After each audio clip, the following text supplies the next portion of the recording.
All right, yo, what is up? Welcome back. Another episode, a very special episode tonight of Men versus Women podcast.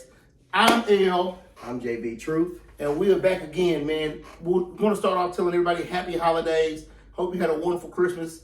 We're going into the new year. Happy New Year. 2024 is here. Let's get it. So, not going to waste a whole bunch of time, man. We're going to jump right into it. There's a lot of things going on, transpiring into the new year. I want to start by saying congratulations to my squad, the Baltimore Ravens, and Lamar Jackson continues to show why he is one of the best, if not the best player in the league. So shout out to the Baltimore Ravens, going to the number one seed. We got to stay locked in. We got to go ahead and try to bring it home, man. Try to get the Super Bowl. We won in 2012. We try to take it home in 24. So, Cho, check it out. Real quick while I'm talking about Lamar Jackson. Lamar Jackson is one of those people who gets a lot of hate at the quarterback position. When he came out of college, he was the Heisman Trophy winner in what I think it was 2016 or 17, one of them. But then the following year, his senior year, he was a Heisman Trophy runner-up. So he comes out of college, you talking about he almost threw for 8,000 yards, over 70 touchdowns or something like that in 2 seasons as a college quarterback. But the narrative was he couldn't throw. Yeah. He needs to switch to wide receiver. He needs to do all of these things other than be a quarterback. And I think it's because he's a quarter black. You feel what I'm saying? I mean, I'm just gonna call it what it is. Sometimes in life, guys, we gotta call a spade a spade. If Lamar didn't look like Lamar and his name was Jason, Jason Johns or some shit, right? We wouldn't be having this conversation. They would give him the props like they gave Manning or like they gave Brady. Right. What you think? I mean, I agree. I mean, yeah. I mean, it's just if he was somebody different, he was fitting that image. Right. Everybody know when we say image, I mean, come on, let's just be real. Then they would be talking highly of him. If he's from Jonesboro, Kentucky, like Josh Allen. Yeah, what I mean? And Josh Allen's good. He's a great quarterback. I even said it a couple weeks ago, he's good. I've been watching him more. But Burrow, all them boys are good, right? But damn, Lamar is just as good, if not better. He does stuff on the field that other people cannot do. And I know the narrative around him, he can't throw, he can't blah, blah, blah, whatever. Dude is talented. And he's been running high school plays before this year, before they brought in a guy who was an offensive coordinator who could maximize Lamar's talent and put people around him to where he could just really showcase his talent. And then he's doing that. He's like, I think the complaint now every time something, they move the goalposts. Now there's his numbers. Well, right now, Lamar Jackson is playing really good, but his numbers don't really support an MVP. Shut the fuck up. Man, dude is balling. Like, watch the games. Watch the games. He just does stuff that people cannot do. And, big shout out to him. Continuing to prove the haters wrong.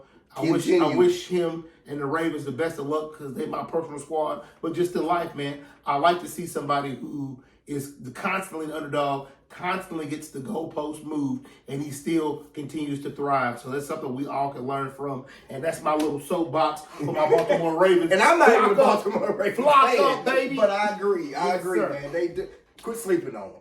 Give him his respect. Put some respect on his name. So we about to go in. I got to talk about it. And all the alleged situations, the allegations that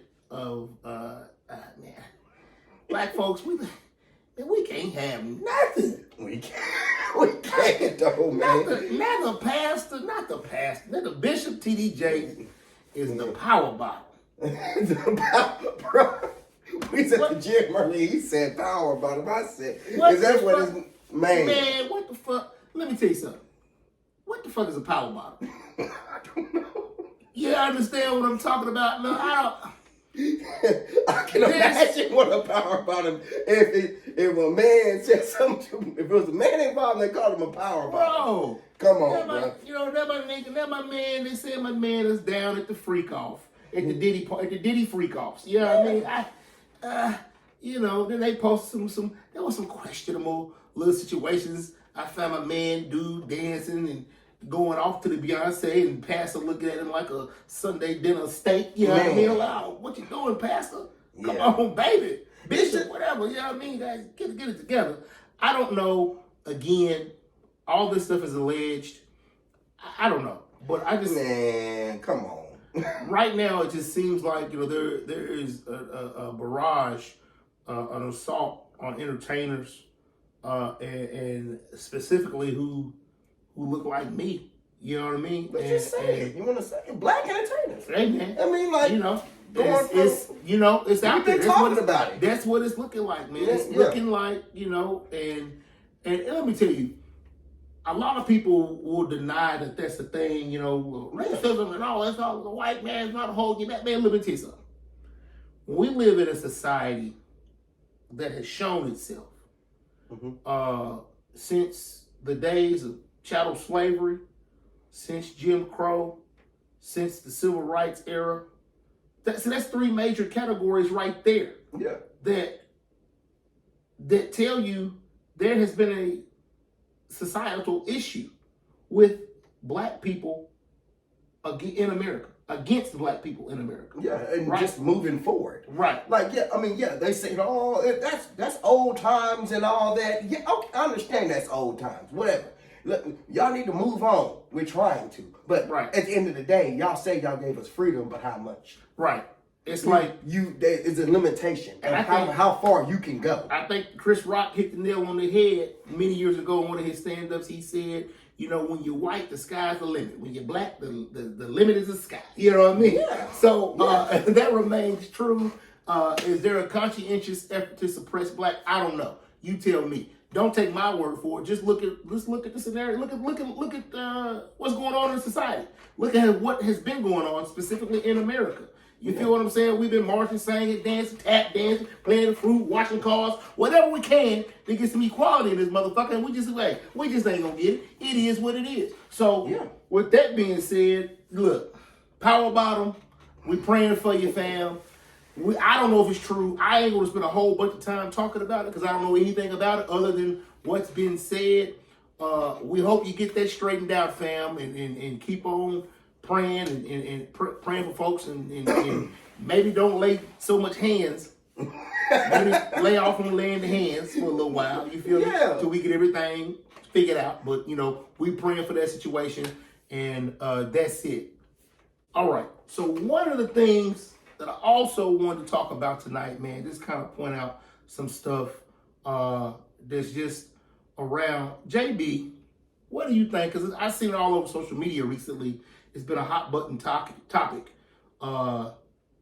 Men who are dating women and their stepfathers, or they're dating women and they got children in their life. How much responsibility does this stepfather or that man have to that child that's not his? Well, I mean, be careful now. I'm gonna be. That's what I'm. Be careful now. Don't. The thing is, so I guess as much as the mother gives them. Okay, so if I went into a relationship as a stepfather, and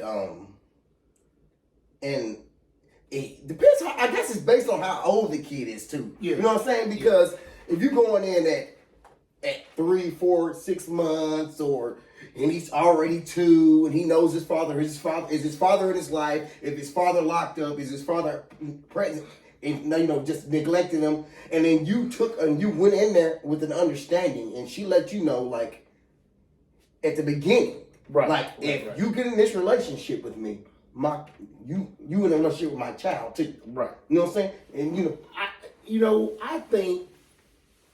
I think it's gonna be case by case. Yeah. And when I say that, I mean it's gonna be the circumstances of the woman that you're dating. So let me explain. Yeah. So if you meet one lady and she is not financially up as some other women. You know what I mean? She may be low income, she may be on some type of assistance programs or something like that. She got 2 kids or more. And see, that's the key. Don't beat me up, but it's hard if you got more than 2 children it's gonna be hard to pull in probably the caliber of man that you feel like you deserve or that you want at that point in time. That's just being real. I'm just keeping it 100.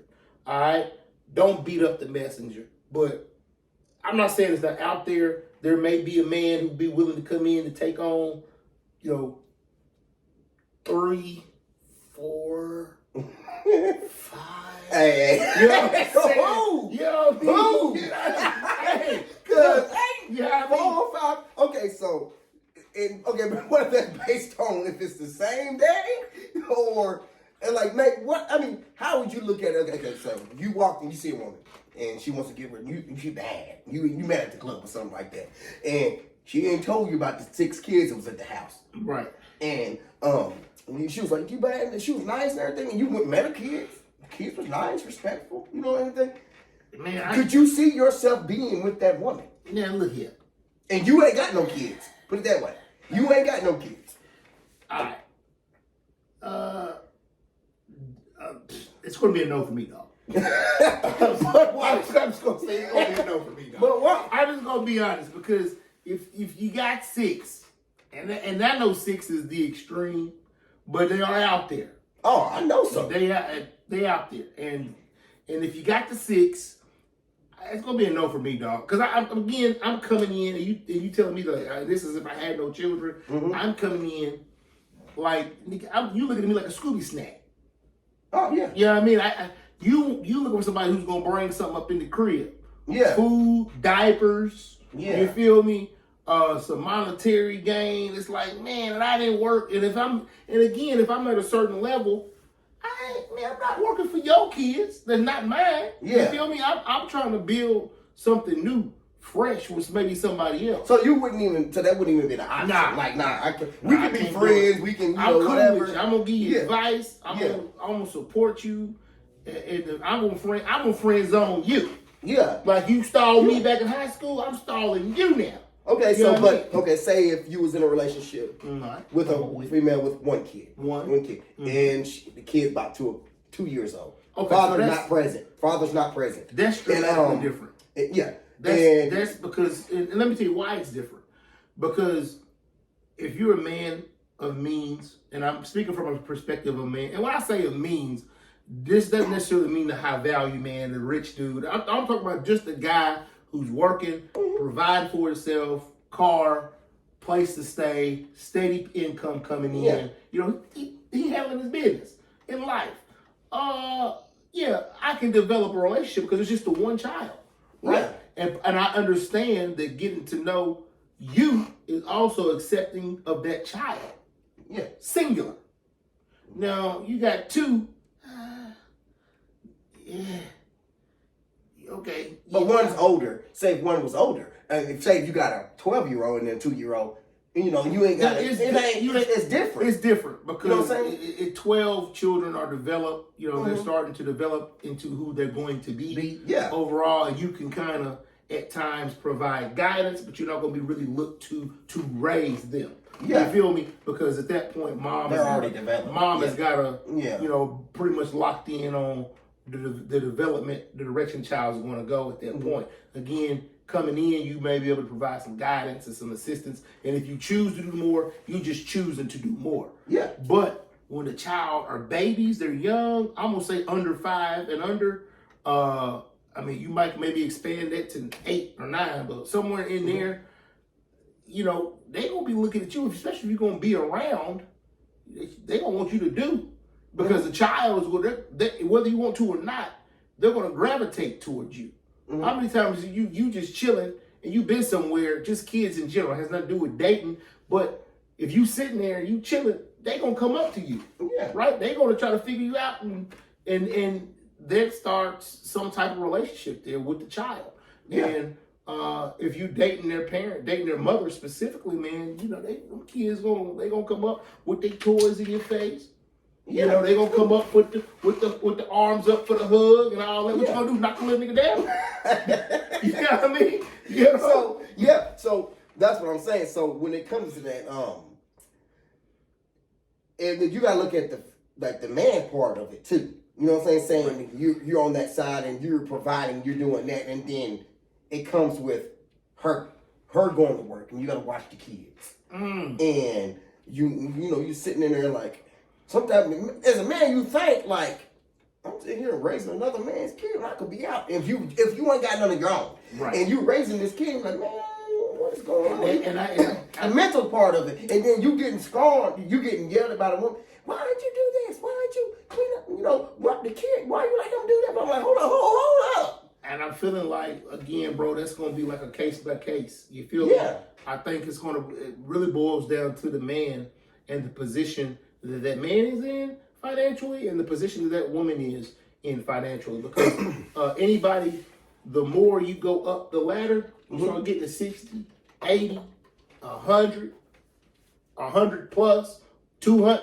That dude's not probably gonna have time to fuck with your kids. I'm just gonna be real. He's busy working, and so when he wants to be with you, he wants to be with you. He wants to wine, dine, tap that ass, what else? Spray the oil on it, whatever he want to do. That's what he's trying to do. He's not trying to take any extra time fucking with your kids because they're not his kids. That's stone cold reality. Is that harsh? Is that blunt? No, it might be, but it's real. Yeah. But again, if a guy is, he's got a job 9 to 5, and we don't necessarily have to put a number on it, but he's got a consistent, steady job, or his time is mapped out. He goes to work from 7 to 3. He's off on Friday and Saturday. He works, he's got a schedule, a consistent schedule. His money's consistent, so he can consistently, if he needs to help you, he get off at 3 and need to pick your kids up from daycare at 5 because you might not get up to 5:30 or 6. Yeah, cool. He probably might be cool with that. Okay. With that being said, is that his responsibility though? It's not, because the question will always be asked, well, what was you doing beforehand? Especially if he's coming in after the fact, after the kids, and he didn't pull up when that kid was born. So anytime after that, well, what was you doing before this nigga came in? That's gonna be, you know what I mean? That's gonna be the thing. But if you in a relationship with this woman, y'all got, and you set your, is that like kind of like expected,